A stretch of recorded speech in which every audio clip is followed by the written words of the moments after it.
아멘. 타임지가 미국을 움직이는 영향력 있는 백인을 선정했는데 그 중에서 1위에 선정된 적이 있는 오프라 윈프리라고 하는 흑인 여성 그 톡쇼 진행자를 우리가 알고 있습니다. 이 오프라 윈프리가 진행하는 프로그램을 시청하는 사람들이 한 1,000만 명쯤 된답니다, 매회. 그래서 그가 그 프로그램을 통해서 어느 고아원에 가가지고 이 고아원에 도움이 좀 필요해요 하고 10초만 이야기하면 그 다음날 한 몇 억이 그 고아원에 들어온다는 거예요. 책을 읽고 이 책 참 좋았어요 라고 말 한마디 하면 그 다음날이면 미국의 베스트셀러가 된다고 그럽니다. 도대체 오프라 윈프리가 이렇게 영향력을 행사하는 귀한 삶이 어디서 비롯됐는가 하는 거죠. 그것은 그녀의 자서전 가운데 이것이 나의 사명이다에 나오는 4가지 인생 철학을 통해서 우리가 그 해답을 유추해 볼 수 있는데, 첫째는 나는 남보다 더 가졌다는 것은 축복만이 아니라 사명이라고 여긴다. 둘째, 남보다 아파하는 것이 있다면 그것이 고통이 아니라 사명이다. 왜냐하면 아파본 사람만 아픔을 겪고 있는 사람을 도울 수 있고 섬길 수 있기 때문입니다. 셋째로, 남보다 더 설레이는 것이 있다면 그것은 망상이 아니라 사명이다. 넷째, 남보다 더 부담이 되는 것이 있다면 그것은 강요가 아니라 사명이다. 그러니까 그녀는 사실은 미혼모인 엄마를 통해서 이 땅에 태어났고, 그리고 이 땅에 태어나서 가난과 여러 가지 어려움을 겪으면서 그 아픔 속에서 자랍니다. 그렇지만 그런 삶을 살면서도 일주일에 최소한 책 1권을 읽게 되고, 그러면서 성경을 읽으면서 성경 속에서 모세를 통해서 오늘의 자신을 읽을 수 있었다고 간증하는 걸 들었습니다. 우리가 그동안 지난번 신명기 성경 대탐험을 통해서 살펴본 것처럼 모세는 애굽에서 40년 동안 왕자로 삽니다. 그러다가 미디안 광야로 쫓겨나서 처가살이 하면서 양을 치다가 80세 때 소위 하나님의 부르심을 경험하게 됩니다. 그 소명을 확인하고 자기 백성을 애굽의 바로 왕에서 밑에서 앞뒤에서 끄집어내서 약속의 땅인 가나안 땅에 들어가서 하나님만 예배하도록 하라는 사명을 받게 됩니다. 하나님께서는 모세에게 그 사명만 준 게 아니라 사명을 감당할 수 있도록 하찮은 모세의 지팡이를 하나님의 지팡이가 되게 합니다. 아멘. 그리고 하나님이 그와 함께 하십니다. 그리고 그가 부르짖으면 필요하면 홍해도 가르시고 반석에서 물을 내시기도 하고 만나를 내려 먹이시기도 하면서 그로 하여금 그에게 맡겨준 사명을 감당하게 하셨다고 하는 겁니다. 모세는 이렇게 목숨을 걸고 40년 동안 주신 사명을 감당하기 위해서 그 백성을 끄집어내고 홍해바다를 마른 땅처럼 건너서 광야 생활을 거쳐서 드디어 약속의 땅이 바라다 보이는 요단 동편에다가 거기까지 다다르게 됩니다. 이제 모세 나이 120살입니다. 그런데 하나님께서 모세에게 무리바 사건 때문에 너는 가나안 땅에 못 들어간다 그러잖아요. 여러분 지금 언제 들어본 이야기 아니에요? 제가 그 신명기 마지막 시간에 했던 이야기 중에 일부거든요. 이때 모세는 하나님, 내가 지난 40년 동안 어떻게 했는지 아시잖아요. 목숨 걸고 그 고생을 하면서 어떻게 수고했는데 어떻게 그럴 수 있느냐고 원망하고 불평하지 않습니다.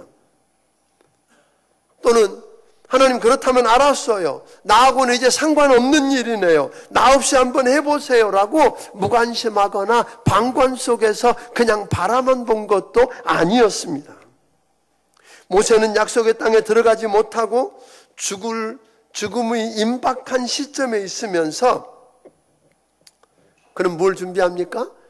자기 이후 세대가 약속의 땅에 들어가서 어떻게 해야 하는지, 어떻게 해야 그들의 삶이 장구할 것인지를 준비시키는 일을 하게 됩니다. 그가 했던 일 4가지를 보게 되는데 그 일이 뭐라고 그랬어요?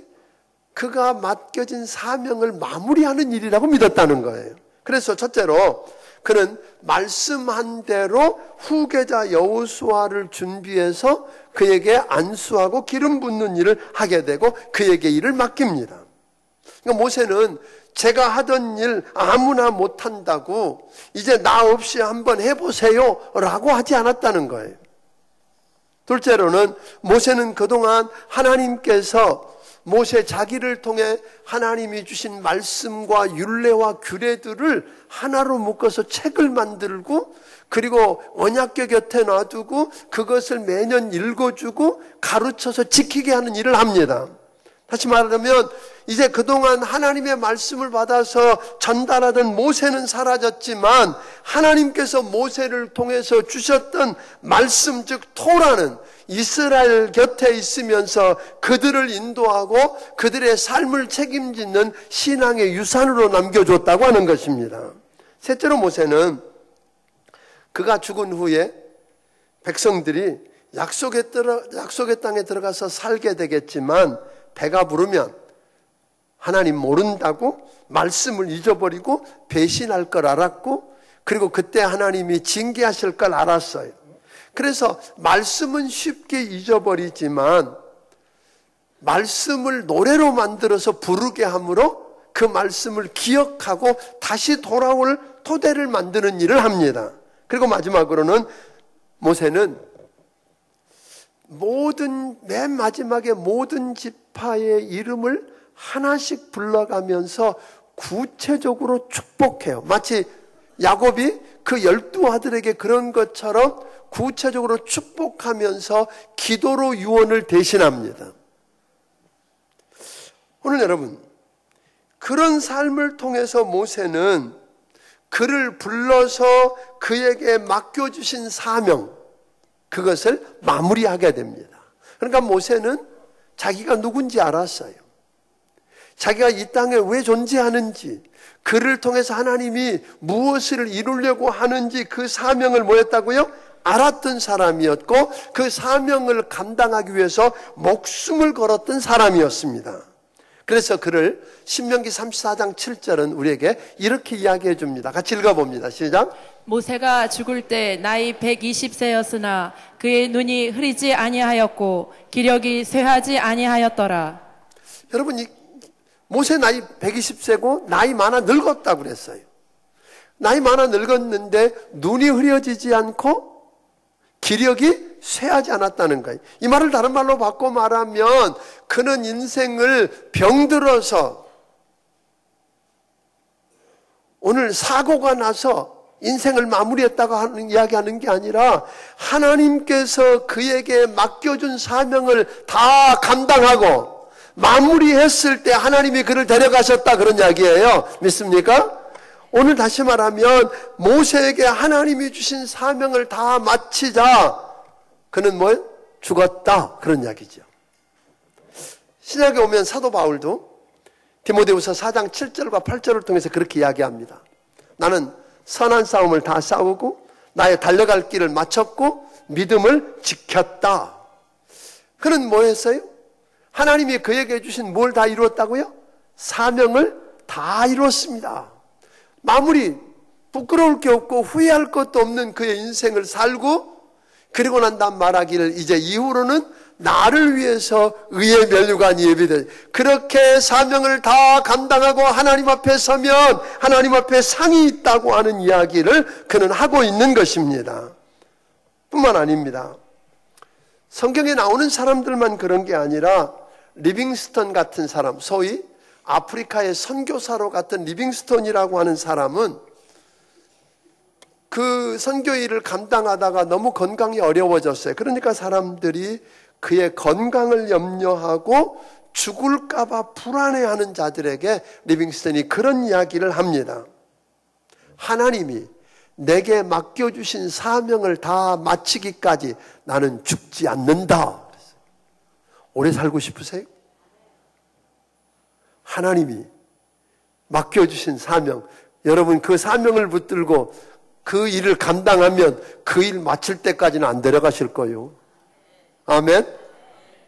쉽지 않습니다만 그런 이야기를 하고 있습니다. 그래서 유명한 그 심리학자였던 에릭 프롬이라고 하는 사람이 그의 저서, 소위 소유냐 존재냐, to have or to be 라고 하는 그의 저서에서 오늘 이런 이야기를 합니다. 사람의 가치는 소유 양식에 있지 아니하고 존재 양식에 있다 그랬어요. 그 말이 무슨 말일까요? 소유 양식과 존재 양식이라고 하는 말은 이런 이야기입니다. 소유 양식은 무엇을 가진 것, 즉 소유한 것에 가치를 두고 살아가는 사람.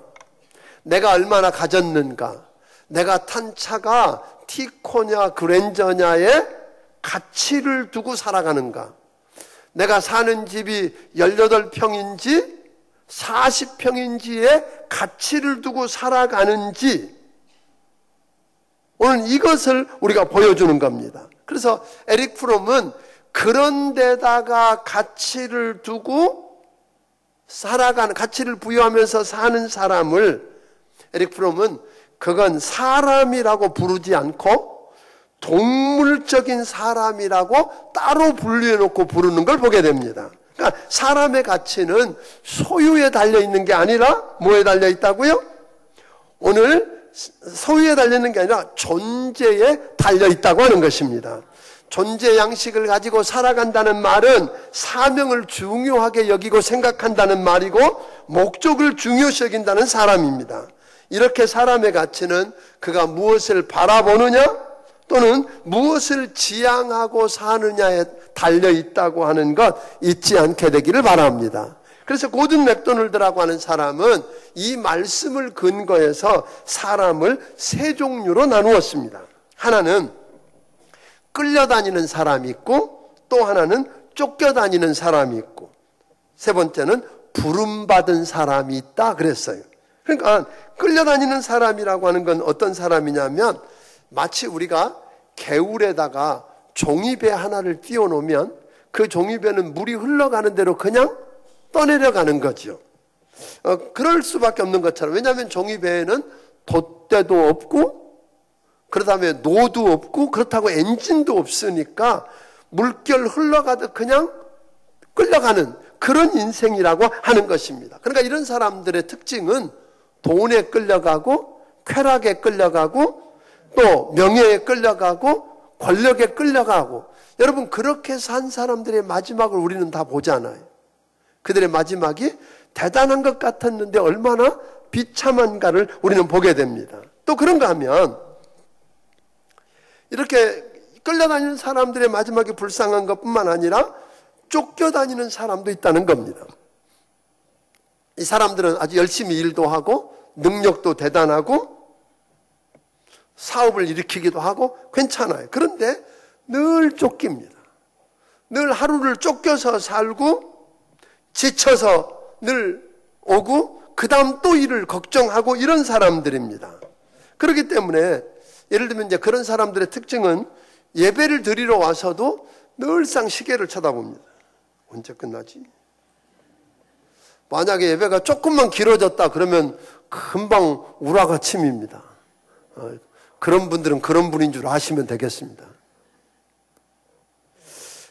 그러니까 또 하나는 마지막 부름받은 사람이 있다는 거예요. 이들은 자신의 일생을 통해서 하나님이 이루고 싶어 하시는 일이 무엇인지를 분명히 알고 그 일을 이루기 위해서 살아가는 사람을 말합니다. 다시 말하면 목적이 있는 삶을 사는 사람입니다.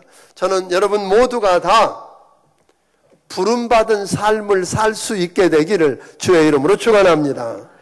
오늘 여러분 환경에 지배되어 끌려다니고 그렇게 살아도 안 되고 일에 쫓겨도 살아서도 안 됩니다. 우선순위를 정할 줄 아는 여러분이 되기를 주의 이름으로 축원합니다.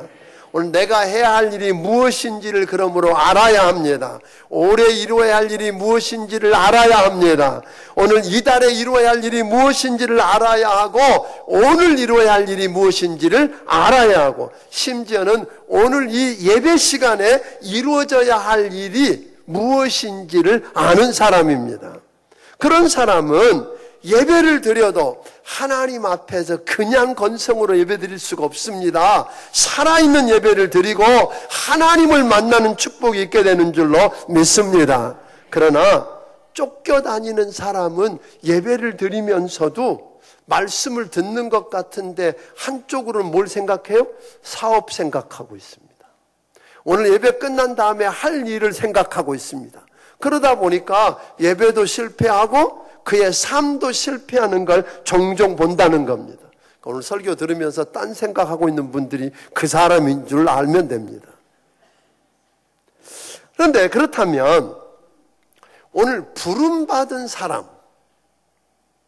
소위 하나님, 내가 누군지 알고 하나님이 내게 맡기신 일이 무언가, 나를 통해서 이루실 일이 무엇인지를 알고 사는 사람의 모습을 잘 정리해 놓고 있는 것을 우리는 오늘 본문을 통해서 보게 됩니다. 오늘 본문은 여러분 들여다보면 본문의 내용은 이런 이야기잖아요. 바울이 지금 3차 전도 여행을 하는 중에 일어난 사건이에요. 그러니까 바울이 3차 전도 여행 중에 어디를 들리냐면 에베소를 들리게 돼요. 에베소에서 오늘 19장 9절부터 10절에 있는 말씀을 근거해 보면 바울이 에베소에 한 3년 정도 머물러요. 그러면서 거기서 머물면서 뭘 하느냐면 회당에서 말씀을 전하고 두란노 서원이라고 하는 그 서원에서 제자들을 가르치는 일을 했는데 결과를 이렇게 이야기하는 거예요. 그랬더니 아시아에 있는 모든 유대인과 헬라인 모두가 다 말씀을 들었더라 그렇게 이야기해요. 여러분 바울이 3년 동안 있는 그것 때문에 주변에 있는 모든 사람들이 뭘 들었다고요? 하나님의 말씀을 들었다는 거예요. 그럼 말씀 들은 게 뭐 대단한가? 19장 26절에 보니까 이런 결과가 이렇게 나오는 거예요.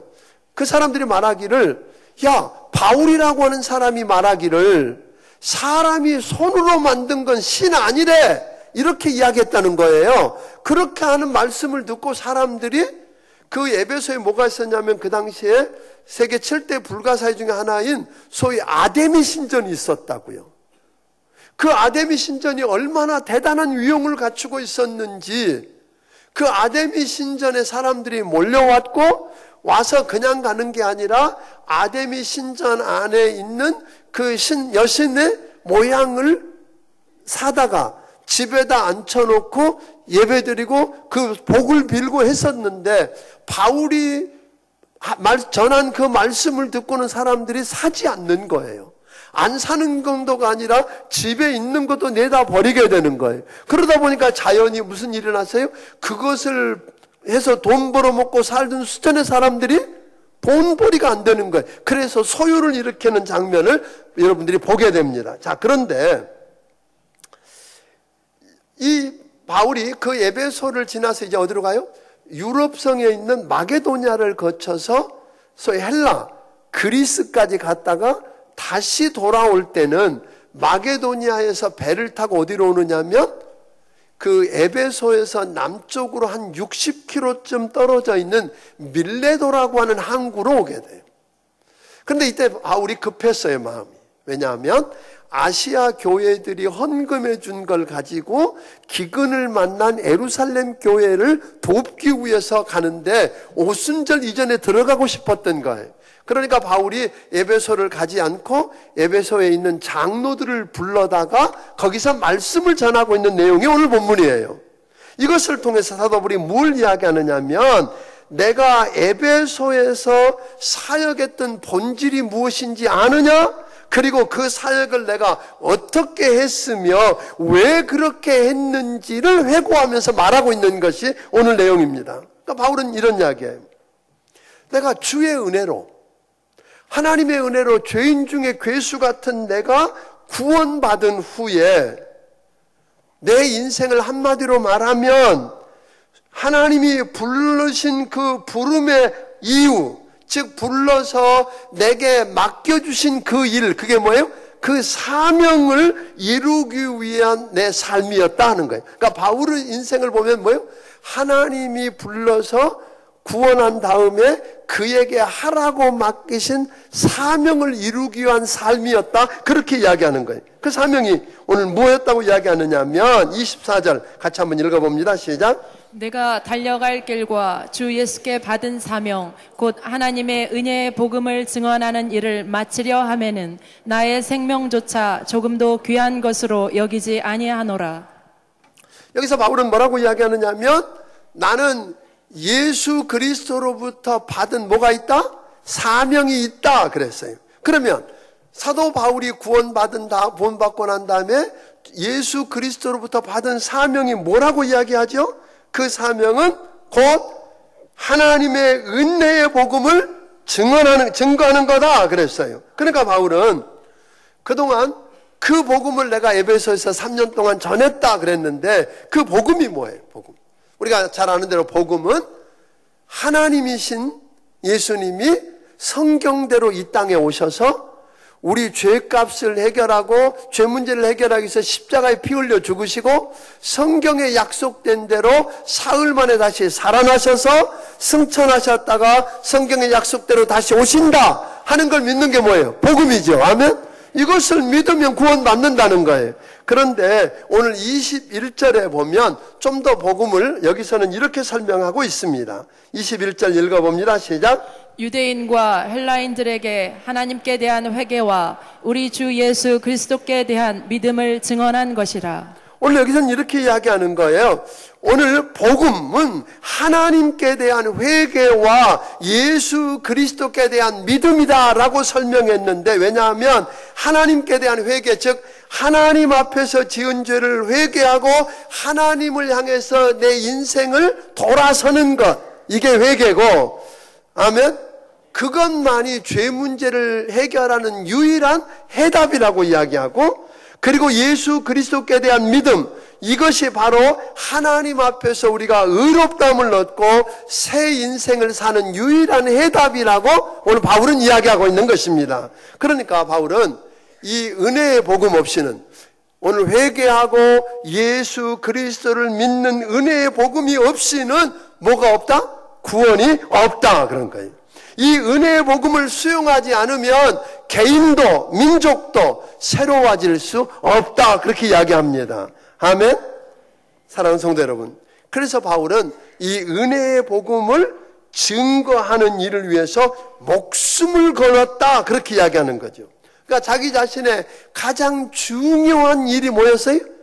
하나님이 자기에게 맡겨주신 사명, 이 복음 전하는 거다, 그런 거예요. 근데 사실 여러분 아는 것처럼 이 사명은 본래 누구 사명이었어요? 예수님의 사명이었다고요. 예수님이 늘상 이렇게 이야기하잖아요. 인자가 온 것은, 그렇게 이야기하잖아요. 인자가 온 것은. 그러면 무슨 말이에요? 그 말은 예수님은 자기가 누군지 알았고 왜 이 땅에 왔는지 알았고, 아멘? 그러니까 그분은 사명을 알았어요. 인자가 온 것은 잃어버린 자를 찾아 구원하려 합니다. 한 영혼도 멸망하지 않고 영생을 얻게 하려고 오셨다 그러셨어요. 또 우리 주님 말하기를 인자가 온 것은 섬김을 받으려 함이 아니라 섬기러 왔다고 이야기하셨어요. 그러니까 이 말은 우리 주님이 이 땅에 오신 이유는 오늘 이 땅에 있는 모든 사람들을 섬겨서 예수 믿고 구원받아 하나님의 자녀가 되게 하는 일이었다고요. 그런데 그 예수님의 사명을 마태복음 18장 18절부터 20절을 통해서 우리 주님 뭐라 그랬어요? 너희는 가서 모든 족속으로 제자를 삼아 아버지와 아들과 성령의 이름으로 침례를 주고 내가 분부한 모든 것을 가르쳐 지키게 하라. 이 말은 뭐예요?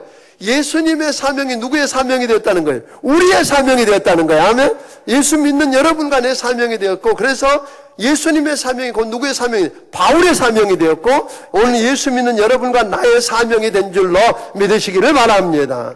사랑하는 성도 여러분, 묻고 싶습니다. 여러분 구원 받으셨습니까?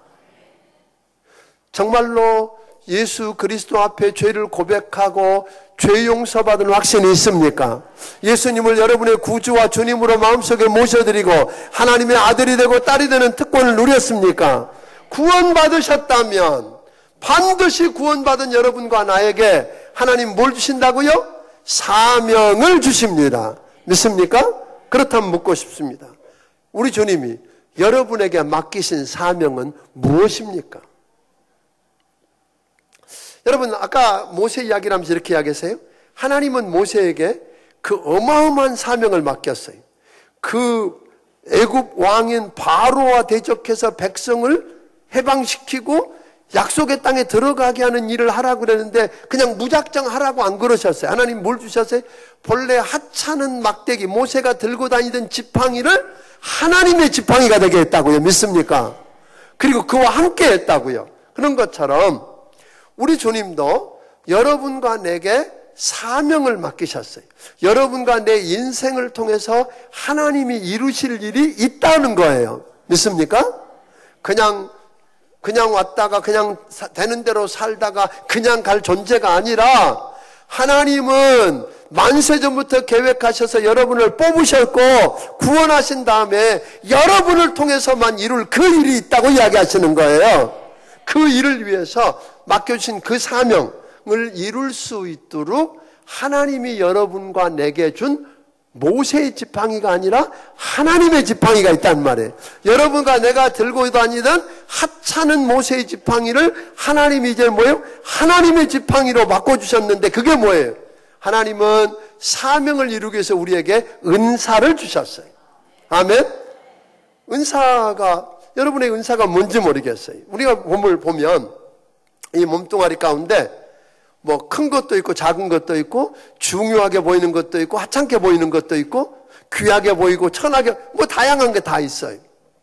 꼭 필요한 것 같기도 하고 어떤 건 없어도 될 것 같기도 한 이 모든 것들 중에 쓸모 없는 게 있어요, 없어요? 몸뚱아리 중에 없어도 된다? 없어요. 다 필요해요. 그 몸에 작든 크든 그게 제 기능을 발휘하면 건강한 거고 그 제 기능을 못하면 뭐예요? 병든 거잖아요. 장애잖아요. 여러분 생각에 중요한 것만 작동하면 되나요? 아니에요. 그런 것처럼 여러분과 내게도 다양한 은사를 주셨어요. 근데 그 은사가 어떤 거는 남들이 볼 때는 중요해 보이고 덜 중요해 보이고 커 보이고 작아 보일 수 있는데 그렇지 않다는 게 여러분이 송탄중앙침례에 오신 게 우연입니까? 저는 그렇게 믿지 않습니다. 어쩌다 보니까 여기까지 오셨나요? 누가 가자고 끌고 와서 오셨다고 생각하시나요? 아닙니다. 여러분들이 오늘 송탄중앙침례에 와서 이 교회 교인 되었다는 말은 하나님이 귀한 뜻이 있어서 여러분을 여기 보내셨습니다. 여러분이 나이가 많든 어리든 부자든 가난하든 배웠든 못 배웠든 상관없이 오늘 여러분들 없으면 우리 교회가 제 역할을 못한단 말이에요. 아멘? 장애가 있다는 거죠. 그런 의미에서 여러분과 나를 불러주셨어요. 그렇다면 우리는 그 사명을 감당하기 위해서 은사가 뭔지 좀 알았으면 좋겠다 이 말이에요. 은사라고 하는 것은 가만히 보니까 이런 거죠. 은사가 내가 찾아봤더니 나한테 가르치는 은사가 있네? 그러니까 아무 데나 가서 가르치겠다고 나서 그런 거 말하는 거 아니에요. 가르치는 은사가 있어도 관심사가 뭐냐는 말이에요. 예를 들면 나는 어린애만 보면 막 심장이 뛴다. 너무 좋다. 그러면 영화부 지금 이 시간에 우리가 3층에서 저쪽 교육관 3층에서 영화부 아이들을 봐주고 예배를 드리잖아요. 어린 아이도 예배를 드린다고요. 거기 가서 교사 목자하겠다고 나서는 거죠. 또 어떤 사람은 나는 나이가 많아서 내가 할 수 있는 게 아무것도 없어요. 내 몸 하나 추스리는 것도 어려워요 하는 분이 있어요. 내가 가진 게 있나요? 아는 게 있나요? 힘이 있나요? 그래서 그냥 왔다 갔다 하면 된다고. 아니요. 오늘 이 시간 이 예배 드려지는 모든 예배 가운데 일부 예배 중보기도실에 가면 이 시간에도 기도하는 분이 있다는 거 여러분 아세요? 오늘 이 영적 전쟁을 위해서 오늘 저들이 딴 기도 안 하고 이 예배만을 위해서 기도하고 있다는 거예요. 기도할 수 있잖아요. 아멘?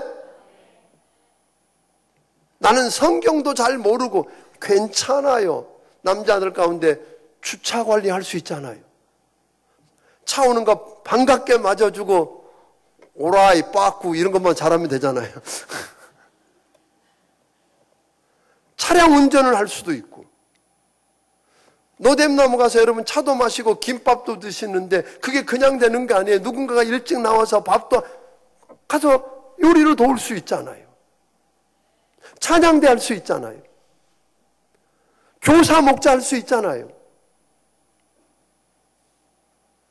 우리 교회학교 아이들이 500명이 넘어요. 교사만 더 있으면 얼마든지 늘어날 수 있다는 거잖아요.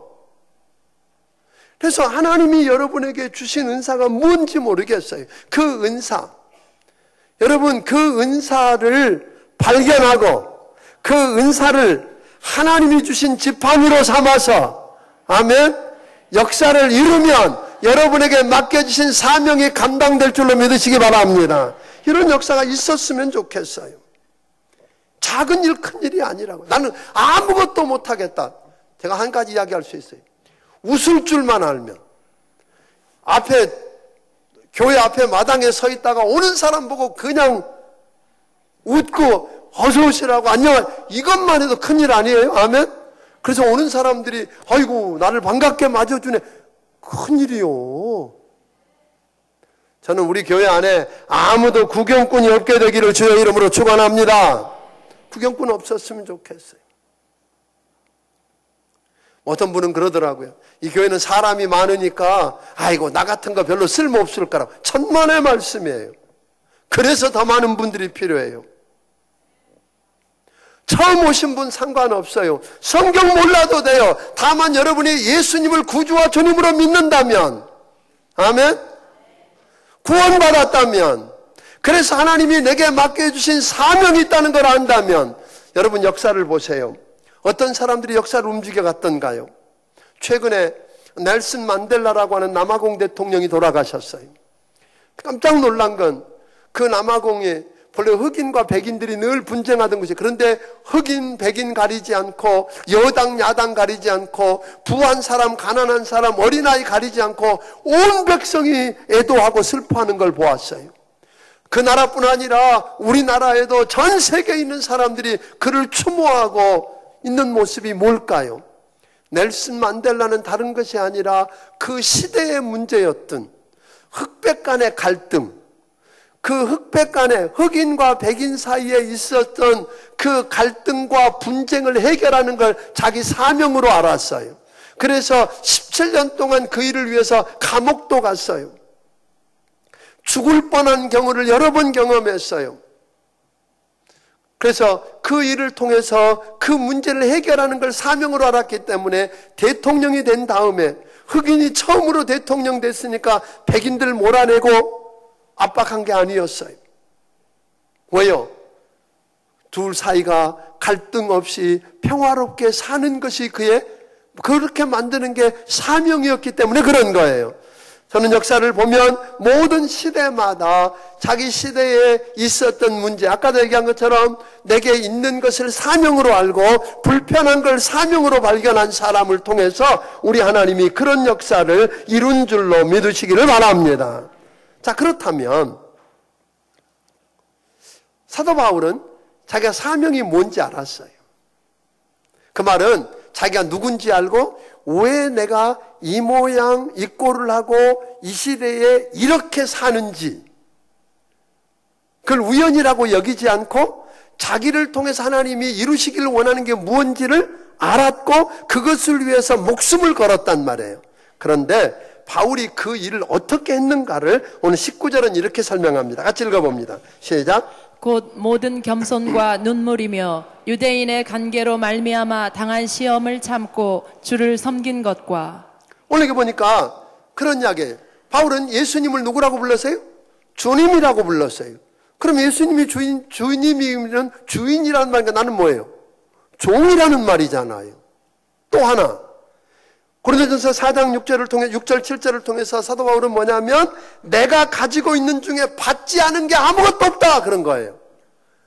내가 갖고 있는 물질도 건강도 아멘 이 모든 걸 보니까 하나님이 주셨더라. 그러니까 내가 큰 소리치고 주장할 거 아무것도 없더라 그런 거예요. 주장할 게 없으니까 뭐 할 수밖에 없어요. 늘 빚진 모습으로 겸손하게 낮아져서 섬겼다는 거예요.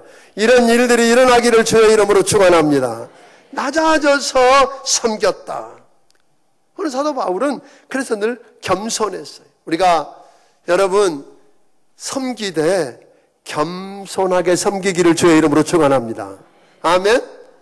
내 모양에 맞게 섬겨야 내가 내 은사 네모인지 세모인지 동그라미인지 알고 교회에 있는 사역 자리가 네모인데 동그라미다 집어넣으려고 그러면 어떻게 해요?